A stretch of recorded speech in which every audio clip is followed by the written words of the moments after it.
Birthdays, weddings, graduations, there's always a reason to have cake. And if you love to bake, but you wonder why your cakes don't look or taste as good as these, help has arrived. Courtney Rich is joining us today, founder of Cake by Courtney. And you're here to show us that it can be done. It can be done. You started doing this later on in life. You had a child and then you decided to try baking. Yes, I did. Absolutely. Yeah, exactly that. My son was 1 and I was throwing a birthday party and I wanted to be Pinterest inspired, you know, go all out for a 1-year-old's birthday, as we all do.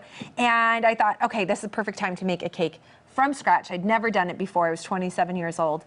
And as far as it looked, it was, Mercedes, it was a train wreck. It didn't look good? No. Did it taste good, though? But it tasted amazing. Okay, that's all that matters. So all of a sudden, this like light bulb just went off in my head. I was like, wait, this tastes really good. This is fun. And I really enjoyed sharing it with people and getting their reaction, right?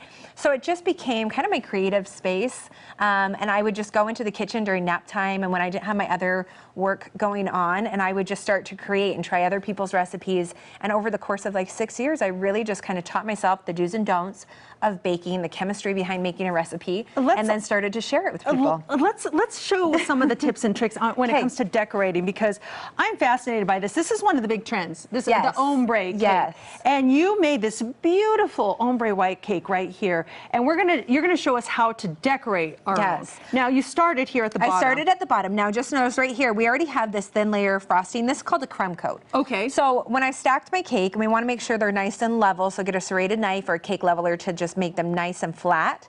That makes a really good shape to our cake. Okay. But then I've put a thin layer of frosting around the entire cake, and I put it in the freezer for about 10 to 15 minutes. So you can touch it, and none of the frosting's coming off. Oh yeah, it's solid, so but it's solid. not frozen. But look, can you see how some of the crumbs are already trapped in there? Yes. That's locked them in place. So now I'm ready for what we call the final coat of frosting, and we can go right over that. Now I'm using a turntable, and I've just got a piping bag, and I started with my frosting, and I made my darkest color first in a small batch, and then I just added that to other batches of white frosting so that it was all in the same like tint of colors, just different levels of the color. Lighter and lighter. Is there any technique that you got to use when putting that on? No, not really. I mean, when you're holding a piping bag. Can I try it? Yes. Okay. This is going to your friend, so I can't mess this up. Okay. Now hold right with these hands. You're going to squeeze up there. Perfect. Oh my gosh. Are you going to turn it for me? And then I'll turn it for you. Yeah. And just keep a steady hand. Tell your friend I'm sorry. No, it's going to be beautiful. Okay. Looks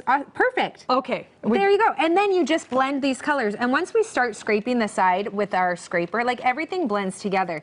And an ombre, I mean, you can have pretty straight lines, or I love when it flows together. So I'll probably mix the colors a little bit more as we start to scrape it. The right tools definitely help. You'll see I'm using a cake scraper. This is what's going to help us get a really smooth side. This is my favorite part. And then I also have the turntable. Oh, we're getting a little slipping here, but we'll get that. And you'll have to go around it a couple times. Frosting's maybe a little set. But then you just go back and you'll fill in some of these areas. Now, if you want to see some of the cakes that Courtney makes, what is your Instagram that people can check them out? It's Cake by Courtney. Cake by Courtney. Yep. You can see some of the creations and some of the trends. There are a lot of trends that are happening right now, aside from the ombre. What else? Yeah. I mean, sprinkles are everything. Like throwing sprinkles on the sides of your cake, on the top, even on a drip. So a drip is a really big trend. So that's where you have like a little bit of a ganache melted with some heavy whipping cream.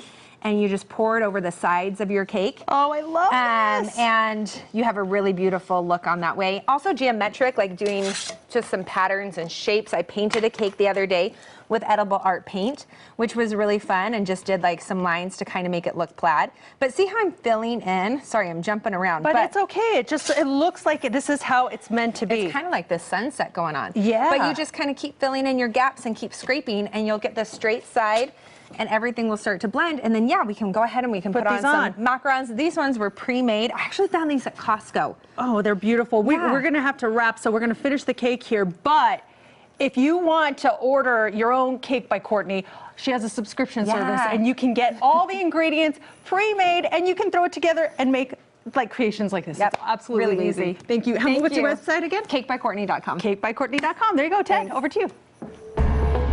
Hey, Perna.